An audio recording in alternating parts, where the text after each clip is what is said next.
Bonjour les amis, je vous retrouve aujourd'hui un peu plus tôt que prévu pour mon 24e épisode de podcast de tricot et filage. Alors aujourd'hui, pourquoi je vous retrouve à peine 2 semaines après être déjà venue vous voir?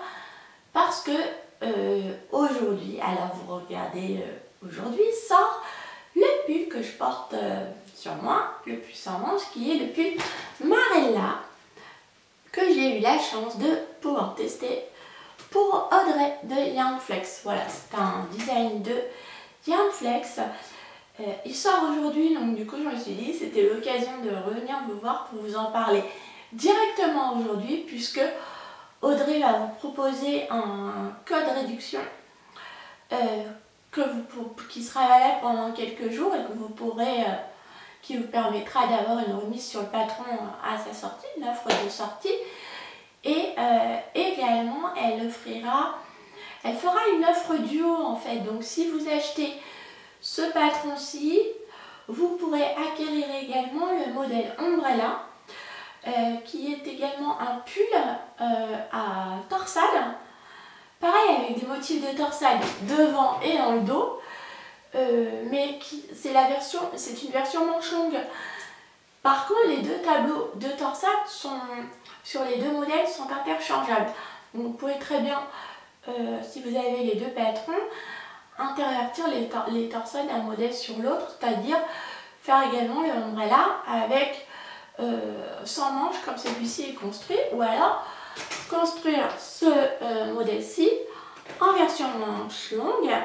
Donc ce modèle-ci s'appelle le Marella, le construire en version manche longue comme le Umbrella. Voilà. Donc elle vous proposera pour l'achat de ces deux patrons une remise de 50% sur le deuxième. Voilà. Voilà, c'est pour ça que je me dis que c'est quand même sympatoche que je vous propose cette vidéo aujourd'hui. Comme ça, vous avez l'occasion de voir le Marella porté. Et s'il vous tente, eh bien, vous pourrez également acquérir l'ombrella si vous le souhaitez. Déjà acquérir celui-ci à prix réduit si ça vous dit. Et si vous craquez également comme moi sur le ombrella, mais d'avoir le deuxième à prix réduit aussi. C'est quand même pas négligeable comme offre. Donc autant ça valait bien la peine de revenir plutôt vous voir et vous faire une petite vidéo un peu plus tôt que prévu. En plus, j'ai des tas de trucs à vous raconter, donc du coup, c'est pas plus mal. Avant de rentrer dans le vif du sujet et la description de ce magnifique patron, je vais quand même me présenter pour les petits nouveaux et nouvelles qui sont arrivés sur cette chaîne. Moi, je m'appelle Caroline. J'allais vous donner mon âge et tout, mais n'importe quoi. Vous pouvez me retrouver sur les réseaux sociaux sous le pseudo Petit Pimou02, donc que ce soit sur Instagram ou sur Ravelry, et je vous mets les infos en barre d'infos juste en dessous. Voilà. Donc on va commencer tout de suite avec ce magnifique pull sans manches qui a l'air impressionnant comme ça. Hein. Regardez-moi ça, la beauté. Voilà, avec, oh là vous les voyez bien les torsades. Un jeu de torsade central, un jeu de torsade latéral et un jeu de mailles glissées également. Voilà. Il est magnifique. Et attention les amis, je fais demi-tour et vous avez également... Alors j'espère que vous le verrez, je ne vais pas bouger. J'allais dire, vous me dites si vous voyez quelque chose. Mais là, vous avez également des jeux de torsade, un panneau de torsade différent par rapport à l'avant. Voilà. J'espère que vous voyez, mais un peu plus tard, juste après, je me rassois, je refais face à vous et j'enlèverai le pull pour vous le montrer. J'ai adoré tricoter ce modèle. C'est un test que j'ai réalisé pour Audrey, donc Yarnflex. Pour tout vous dire, je la suis sur Patreon depuis fin mai, je crois. Ouais, fin mai, tout fin mai, hein, les derniers jours de mai. Et tout début juin, elle a lancé son appel au test pour le Marella, qui est ce modèle. Et là, quand j'ai vu l'appel au test, quand j'ai vu le modèle, j'ai craqué sur les torsades. C'était trop beau. que ce soit devant ou dans le dos. Mais je me suis dit, mais il est magnifique ce modèle. J'ai tout de suite proposé je me suis aussitôt proposée pour le test, donc pour la version taille 2. Donc moi j'ai tricoté la taille 2. Et j'ai eu la chance qu'Audrey accepte que je teste son modèle. Donc si jamais tu passes par ici Audrey, ça m'étonnerait, hein, mais si jamais tu passes par ici, tu vois cette vidéo, je te remercie encore pour ta confiance. J'ai passé un super moment à tricoter ce modèle, ça a été un kiff total. J'ai eu l'impression de me dépasser en tant que tricoteuse. Parce que, faut bien le dire, il paraît imposant quand même ce modèle, hein, avec toutes ces torsades, un panneau de torsade à l'avant, un panneau de torsade à l'arrière, une construction différente de pulls. Il y avait pas mal de défis à réaliser sur ce pull et finalement ça a été ça s'est passé mais comme sur des roulettes. Le test il a été nickel, honnêtement. Le patron il était quasiment parfait à part 2-3 petits détails, mais vraiment de rien du tout. Il était parfait dès le départ, donc il n'y a eu aucun souci. Enfin moi je n'ai rencontré aucun problème pour le suivre. Et notre testeuse non plus. C'est un pull qui se tricote en DK, qui peut paraître, oui c'est ça, un peu compliqué comme ça, à se dire oh là là, il va être prise de tête, il y a beaucoup de torsade, ça va demander de la concentration. Oui c'est vrai, mais au final, une fois que vous placez bien vos torsades, il suffit de suivre les diagrammes, hein. Tout est très bien indiqué. Sur le patron, vous avez un diagramme pour la partie avant, un autre diagramme pour les torsades du dos, et il suffit de les suivre et il n'y a absolument aucun souci. Au niveau, justement à ce propos, pour suivre beaucoup plus facilement les torsades, moi ce que j'ai fait, c'est que j'ai placé donc ça c'est mon astuce feignasse, hein, que ce soit pour de la dentelle ou des torsades, j'empile les marqueurs. Donc quand j'ai fait mes torsades, donc je vais d'abord vous expliquer la construction, mais en fait vous avez pas un panneau de torsade avant, un panneau de torsade derrière, et donc vous avez cette partie-ci en jersey, je l'ai séparée avec notamment, surtout quand vous la rejoignez en rond, avec des marqueurs ici.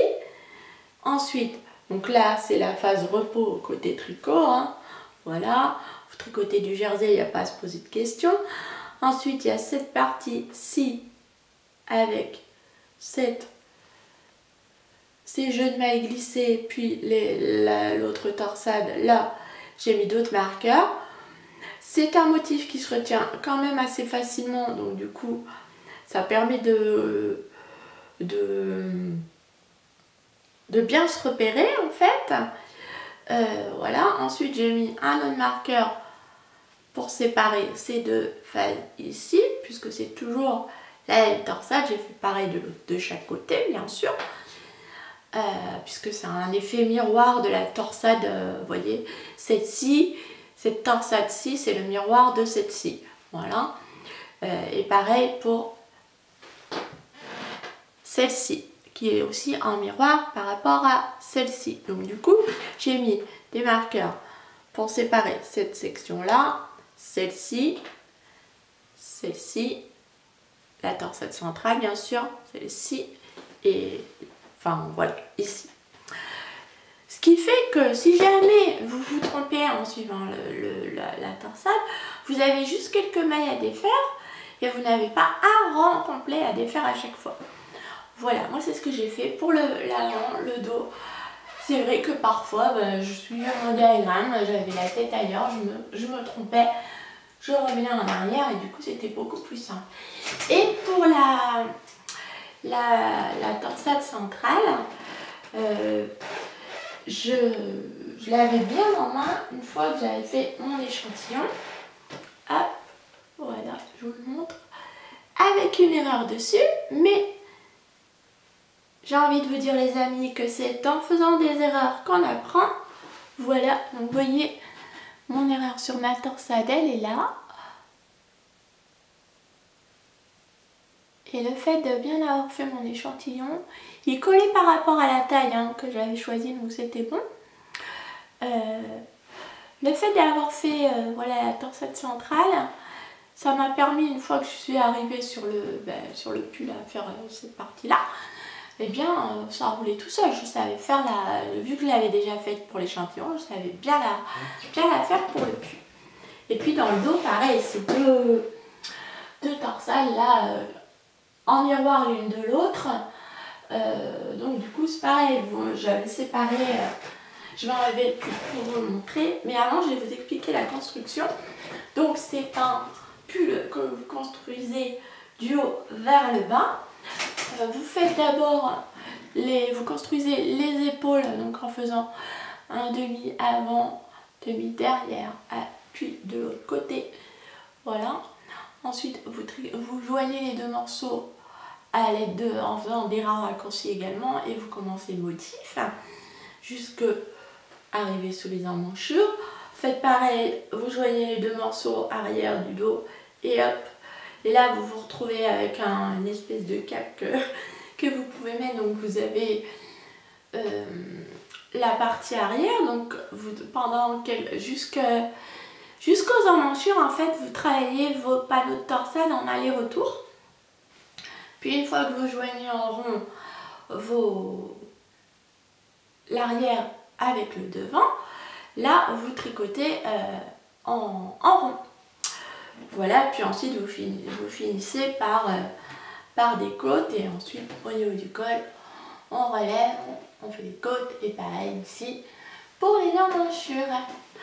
Voilà pour la construction, et du coup je vous explique le petit coup. Alors désolée, je me déshabille. Des marqueurs, comment je les ai placés dans le dos. Oh purée, je suis toute décoiffée, mais pas grave. Voilà, hop, voilà. Ici, oh, ce que c'est beau quand même. J'ai placé donc mes marqueurs ici, avant, voilà, là, cette torsade, ce jeu de torsade là. Ensuite, ici, ensuite, ici, là, comme ça, pour faire la torsade centrale du dos, hop, en effet miroir, puis ici et puis ici, voilà. En plaçant des marqueurs régulièrement, honnêtement, vous pouvez difficilement vous tromper, ou alors juste de quelques mailles et revenir en arrière sans souci. Vous n'avez pas à avoir peur de la difficulté de ce modèle, parce que franchement le patron de Vaudrée il est hyper clair. Pour la construction des épaules là, c'est hyper bien expliqué, très simple à suivre. Les panneaux de torsade avant et arrière, donc vous avez les deux diagrammes, c'est très clair aussi, il n'y a pas de problème. Moi je suis adepte de l'ancienne méthode où je fais des petits traits à côté sur mon diagramme, mais il y a quand même pas mal d'outils pour suivre un diagramme assez voilà. Mais donc non, il n'y a aucun souci, vous pouvez y aller les yeux fermés. Je le remets. J'ai utilisé la coiffe.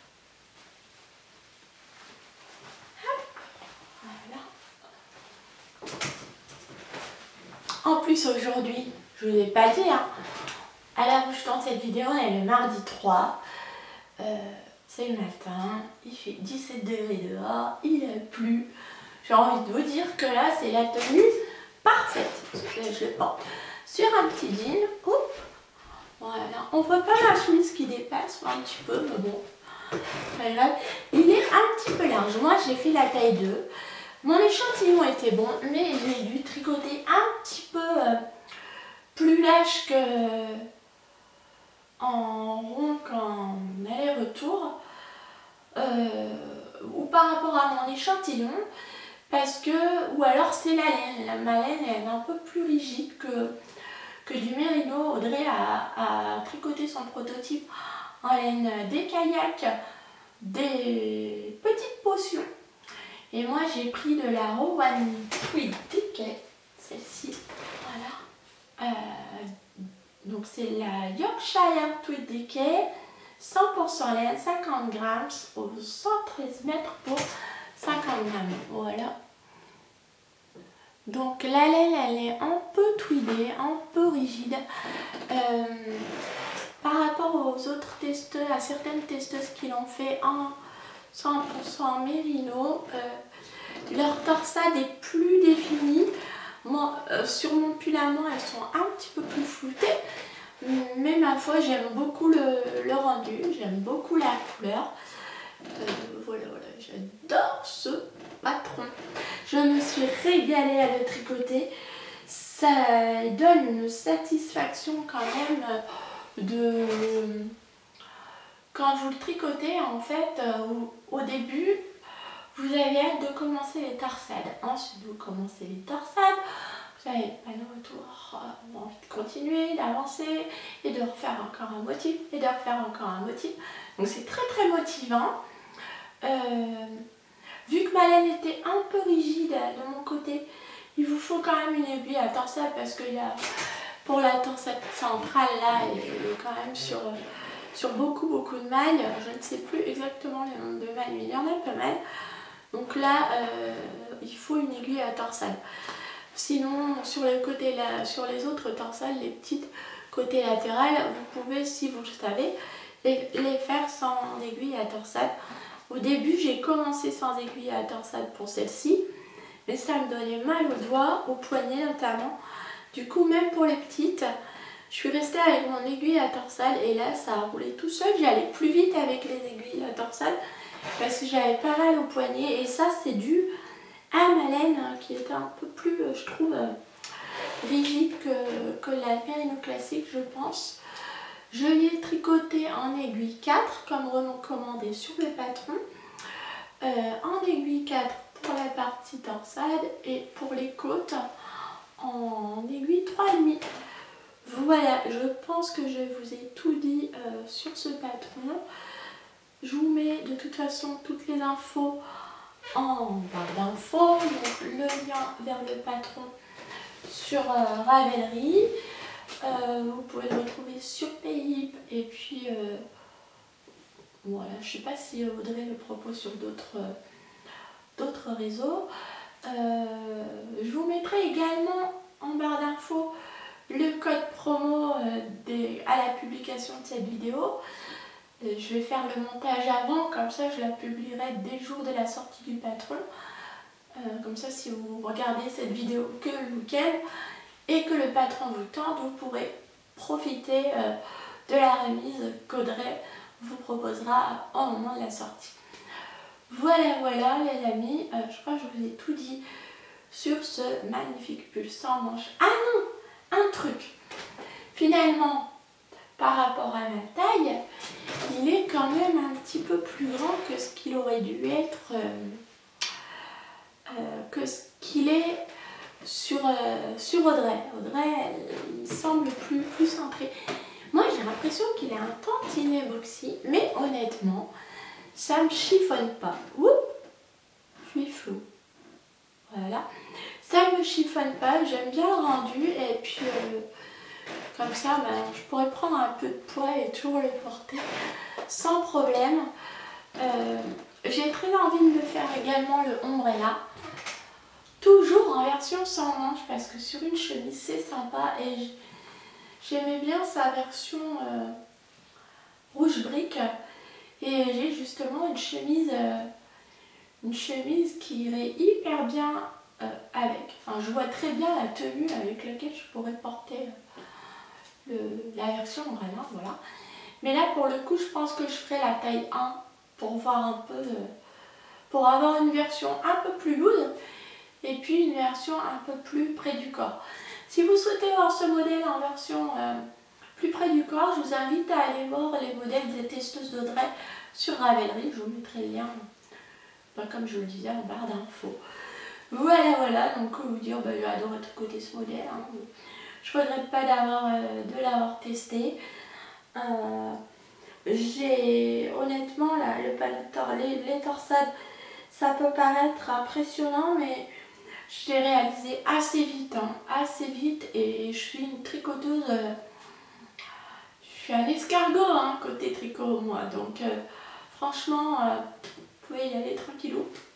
J'ai réalisé les panneaux de torsade en juin, quand ma fille était encore à l'école, comme ça j'étais tranquille, ça a évité les erreurs, et ensuite j'ai terminé le reste en rentrant de vacances. Voilà pour les petites infos. Concernant Marella, dites-moi s'il vous plaît, s'il vous tente, s'il y a des techniques qui vous font peur aussi, qui vous impressionnent, et puis finalement des défis que vous aimeriez relever. Voilà, mais honnêtement, moi je vous encourage quand un modèle vous plaît, même s'il paraît difficile, à vous lancer. Il y aura toujours quelqu'un pour vous aider. Si jamais vous avez ce modèle vous tente et que vous avez un souci et que vous bloquez, n'hésitez pas à m'envoyer un petit message ou un commentaire ou sur Insta ou sur Ravelry, et puis je vous donnerai un coup de main avec grand plaisir. Mais honnêtement, il n'y a pas de difficulté particulière. Le patron est hyper bien fait et il suffit de suivre les instructions et tout roule tout seul. Voilà pour le Marella. Ensuite, j'ai également terminé mes petites chaussettes léopard. Léopard, chat, alors c'est les... Oh, le nom est à la rallonge. C'est les Average, je sais plus quoi, Lady Cat Socks. Bon, je vous mets le nom en barre d'infos. Il s'agit, donc elles ont été designées par Emaka. Et c'est un non, Karenka. Oui, Karenka. Oh. Juste en dessous. Et c'est un patron qui est gratuit, un patron en anglais. Mais honnêtement, si vous avez déjà tricoté une paire de chaussettes et que vous avez déjà un peu fait de jacquard, même si vous n'avez pas fait de jacquard, pour le jacquard vous avez la grille, vous avez juste à suivre la grille, et ensuite côté jacquard vous faites comme vous comme côté construction de la chaussette, vous faites comme vous avez l'habitude tout simplement. Ce sont des chaussettes, des sockets qui se commencent de la cheville vers la pointe. Donc j'ai fait des côtes de 2. Je vous les montre. J'ai fait des côtes de 2. Je crois que j'ai fait 10 rangs de côtes. Là je peux vraiment vous donner le détail puisque c'est un patron gratuit. J'ai fait la taille 2, donc j'ai monté 64 mailles. J'ai fait 10 rangs de côtes. J'ai fait une répétition du motif de jacquard, un talon fiche-lip Kessil, 3 répétitions du motif non, 2 répétitions et demie. Voilà, j'ai fait 2 répétitions et demie du motif de jacquard et ensuite des diminutions pour finir avec un grafting à la pointe. Très très sympathique à faire ce patron. Pour les côtes, la pointe et le talon, j'ai tricoté en 2,25 et le jacquard en 2,5. Cependant, moi j'ai l'habitude de monter mes chaussettes, de monter 56 mailles pour mes chaussettes, et là côté largeur ça rentre pile poil hein. Pour moi je les avais faites à la base pour ma fille, elle a un pied une cheville plus large que la mienne, et elle, son pied il rentre pas, ça reste bloqué. Donc du coup elles seront pas pour elles seront pas pour moi non plus, puisque j'avais décidé de les garder pour moi, mais j'avais fait un 36-37 et comme ma fille rentre pas dedans et que pour moi du coup en longueur elles sont un petit peu trop longues, samedi soir j'avais du monde à la maison et je montrais mes derniers ouvrages tricot à mes copines qui s'y intéressent. Et puis je dis bah voilà, regardez, j'ai fini, je t'ai pas dit. Regarde, une de mes amies n'est pas sur Instagram. Je lui dis bah t'as pas vu, j'ai fini cette paire de chaussettes. Puis elle me dit oh elles sont chouettes et tout. Et puis mon autre amie qui elle me suit sur Instagram me dit ah bah moi je les ai vues sur Insta, elles sont trop belles tes chaussettes. Je les adore. Alors comme elle est comme ça, donc ses chevilles elles sont comme ça, et elle a le pied un petit peu plus grand que moi. Je lui dis tu les adores? Elle me dit oh ouais, tu les veux? Oh ouais. Bon, je dis écoute, elles sont pour toi. Mais par contre, laisse-moi faire mon podcast et ensuite je te les donne. Voilà, donc je vais les offrir à mon amie Estelle. Estelle, si jamais tu regardes cette vidéo, je te fais des gros bisous. Voilà, donc c'est un petit... voilà, en faisant 2 répétitions du motif sur le pied de jacquard, plus 15 rangs de répétitions pour un 3e motif. Oh là, vous avez dû entendre mon estomac gargouiller. Désolée. Eh bien, vous obtenez un 37 à peu près. Donc 36, 37, 38, ça rentre. Hein, voilà. Voilà pour ces chaussettes. Donc un modèle très sympa. Je les ai tricotés avec des restes. Celui-ci, c'est la couleur caramel, c'est le coloris croissant. C'est de la Sunday de Sunless Garn. Et je l'avais utilisé à la base dans mon Page of Wands, mon col. C'était le MCAL, le Mystérical d'Audrey Borigo, justement, de Yarn Flex, de l'année dernière. Donc je vous dis déjà, cette année, je participe aussi à son MCAL qui commencera en septembre. Je suis impatiente d'y être. Voilà, et pour le coloris noir, le coloris contrastant, c'est le coloris noir de Knit Picks, un mérino nylon, tout simplement. Voilà, et c'est des restes également. Donc une jolie petite chaussette de reste, c'est un modèle gratuit. Donc je vous le recommande parce que l'effet il est vraiment sympa. Et je vais les refaire pour ma fille. Par contre là je montrais 72 mailles. Voilà, c'est un multiple de 8 au niveau du motif de jacquard. Donc ouais, là je vais montrer la taille au-dessus pour qu'elle puisse rentrer son pied, hein. La plus grande taille en fait, le 72 mailles. Voilà. Et ben on va passer au projet en cours. Il y a un 3e projet terminé dont je ne vous parle pas, mais vu qu'il est en train de sécher, je ne peux pas vous le montrer maintenant, il est trempé. Du coup je vous montrerai assez rapidement, hein. C'est pas ni un test ni un patron secret, c'est juste qu'il est au séchage. Donc vous le verrez tout neuf la semaine prochaine. Mais du coup je vais vous poser une question pour vous mettre au défi de deviner ce que c'est. Alors il s'agit d'un projet 100% soie d'une designeuse française d'origine mais qui vit en Angleterre. Saurez-vous deviner de quel patron il s'agit? Mettez-le mot en commentaire si vous avez deviné et je vous le montre et vous verrez à l'épisode suivant si vous avez trouvé la bonne réponse. Bon, je pense que vous aurez trouvé facilement quand même. Projet suivant, donc là il s'agit de mon encours. J'ai 2 encours, toujours mon Harvest de Tinkle qui est toujours au dodo dans son sac. Et une qui dit j'ai fini une paire de chaussettes et j'en commence une nouvelle. Et cette fois-ci, je vais commencer avec ma laine filément.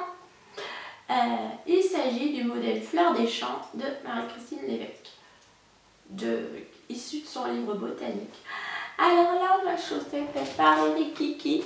C'est un modèle que vous commencez par la pointe avec un montage à la turque. Ouais. Donc j'en suis là. Voilà ce que rend ma laine tricotée main. C'est du mérino nylon, donc 70% de mérino, 30% de nylon. Alors voilà, je voulais vous montrer parce que ma laine, j'ai obtenu de la light fingering pour Donc je vous disais, c'est de la light fingering et pour 100 grammes, j'ai obtenu un peu plus de 460 mètres ou 470 mètres de fil. Donc là, évidemment, comme c'est du filet main, c'est pas toujours... Et que je suis débutante, hein, je file depuis au rouet depuis mai. Eh bien, c'est pas complètement régulier, mais ma foi, vous voyez, ça passe. Voilà. Alors, elle paraît comme ça, minuscule, ma chaussette, mais en fait, non, c'est bien, c'est les côtes, hein, le motif de côte de là, du dessus qui ratatine la chaussette, mon pied de chaussette, et voilà ma couleur. Moi, c'est beau.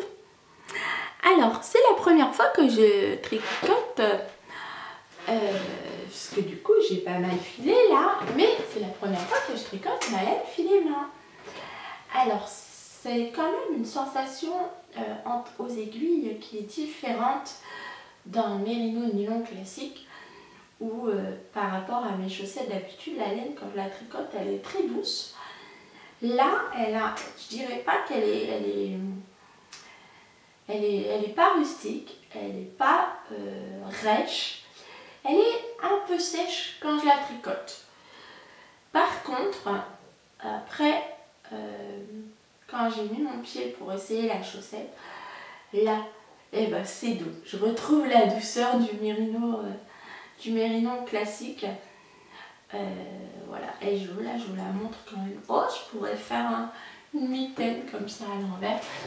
Je vous montre également, vous voyez, sur le jersey là derrière, sous le pied, vous voyez les irrégularités ici de mon filage, mais enfin ça rend pas trop mal quand même.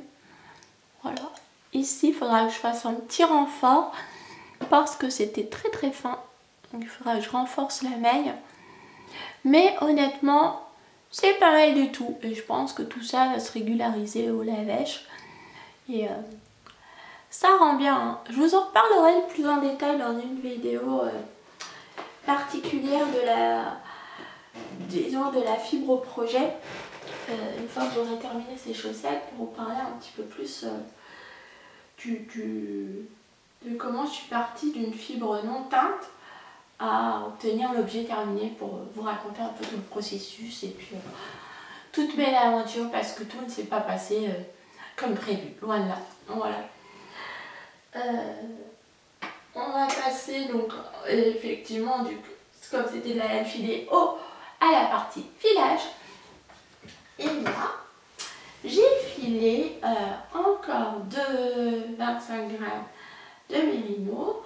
Donc le premier que j'ai filé, c'est celui-ci, en couleur chair. Alors mon objectif était de filer moins fin. Donc sur celui-ci, c'était loupé, puisque j'ai obtenu pour 23 grammes de laine de mérino, j'ai obtenu 145 mètres. En faisant un produit en croix, ça représente du 609 mètres au 100 grammes. Donc là c'est loupé parce que c'est de la laisse quasiment, ou de la light fingering. Après retort, c'est une de brun. Elle est hyper jolie, je vais vous la montrer de plus près. Voilà.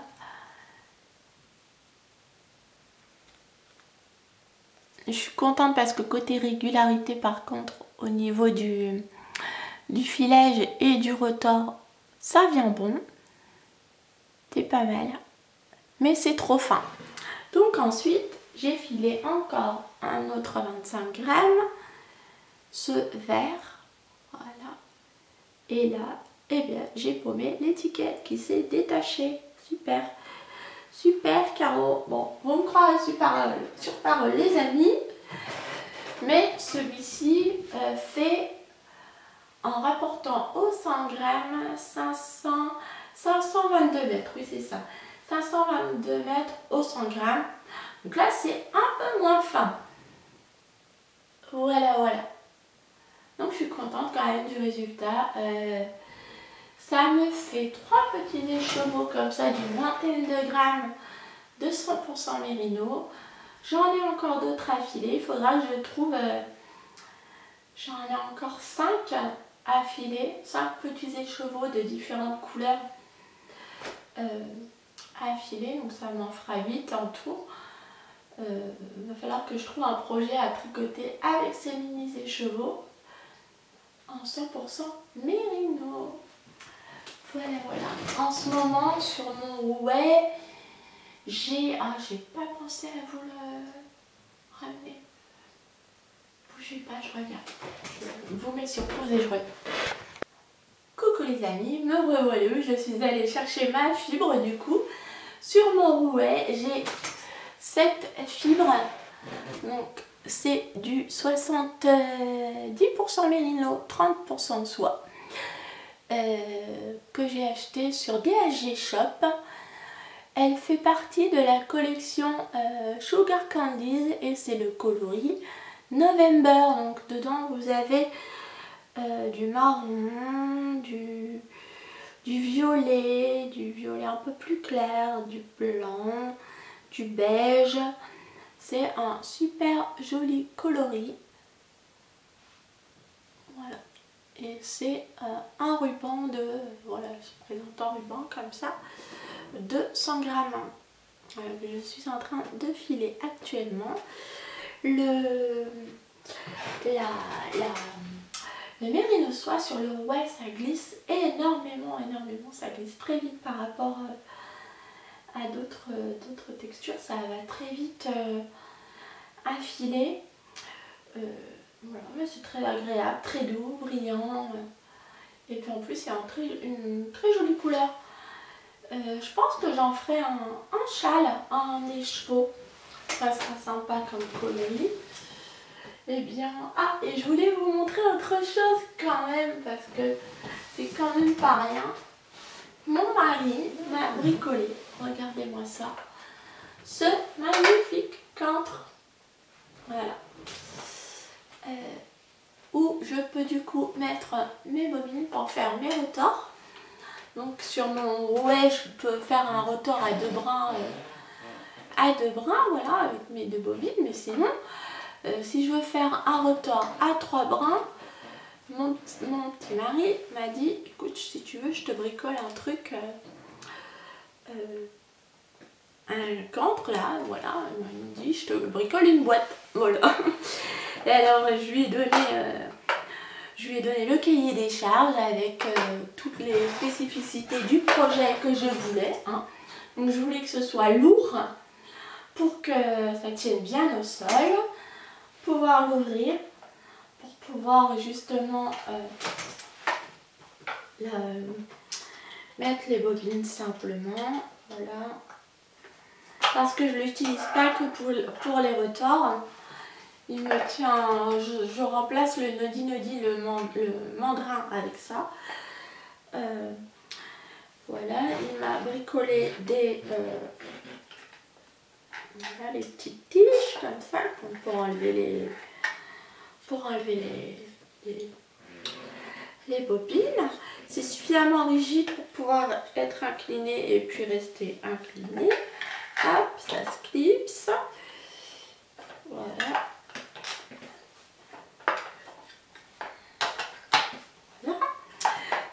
Je peux donc faire un retors à 3 brins ou à 2 brins, mais à 3 brins sans souci, ça tourne sans problème. Et surtout, pourquoi je lui ai demandé de me faire ce cancre, c'est parce que moi je voulais pas de mandrin, parce que le mandrin pour faire les écheveaux, une fois que vous avez filé votre fibre, que vous obtenez la laine sur l'effet votre retors, vous avez donc toute votre laine qui est sur votre bobine. Donc ensuite la bobine, il faut la transformer en écheveau, d'où le mandrin. Et en fait vous faites ce mouvement là comme ça sur le mandrin, ça vous crée l'écheveau. Sauf qu'il faut le tenir, il faut lever les bras. Et je vous l'avais déjà dit, j'ai des soucis de dos, donc garder les bras en l'air et faire ce mouvement répétitif, pour moi c'est juste pas possible. Donc j'ai utilisé, donc je voulais pouvoir utiliser mon parapluie. Vous savez, vous avez l'échaudoir en fait, hein, celui avec lequel on met les écheveaux en pelote. Donc vous avez le petit truc là, l'échaudoir et puis le parapluie, non c'est l'échaudoir. Bon, le grand truc parapluie où vous accrochez votre écheveau et ensuite vous joignez puis vous faites votre bobine avec le bobinoir. Je suis fatiguée. Avec le bobinoir, voilà, où vous tournez la manivelle et vous faites votre écheveau. Donc là c'est le processus inverse, le cantre me sert de bobinoir, hop, et là j'attache le fil sur un coin de mon échevaudoir et ensuite j'ai juste à tourner, poser sur une table basse et hop, je tourne mon échevaudoir, ça tourne dans mon cantre, comme c'est lourd ça bouge pas et je fais mon écheveau en rien de temps, hein. Ça va hyper vite sans que je me fatigue le dos et ça c'est cool. Et du coup il m'a mis un petit crochet aussi là comme ça je peux ouvrir hop pour mettre mes bobines. Voilà. Donc je trouve ça hyper chaud, je suis ravie, je trouve génial, hyper pratique pour moi. Vous voyez les bobines elles sont bien séparées dedans, je peux mettre les 3. Voilà, là j'ai 4 bobines, il y en a une qui est sur mon rouet et je pourrais presque les poser sur une étagère comme ça, vous voyez, hop, et avec de la laine dedans, de la fibre de fille, ça ferait classe. Voilà, donc c'est un petit objet que j'aurais pas à acheter, que mon mari m'a bricolé et que du coup je suis hyper contente d'avoir, puisque ces petits écheveaux là, je les ai fait avec mon petit cantre là, en 2 secondes c'était fait. Et j'étais super contente. Si vous avez un mari bricoleur, eh bien n'hésitez pas à le solliciter, parce que franchement, moi je suis ravie de mon nouveau cantre. Voilà, j'avais envie de partager ça avec vous. Écoutez les amis, je vous retrouve très vite pour une prochaine vidéo, pour un prochain podcast, hein. Je trouve courant août, puisque j'aimerais vous parler de mon projet qui sèche assez rapidement. N'hésitez pas à me dire vous ce que vous tricotez, quels sont les projets que vous faites actuellement. Et puis je vous dis, j'ai hâte de vous retrouver évidemment en commentaire. N'hésitez pas à me laisser un petit mot si vous le souhaitez. Et je vous dis à très bientôt pour une prochaine vidéo. Au revoir les amis.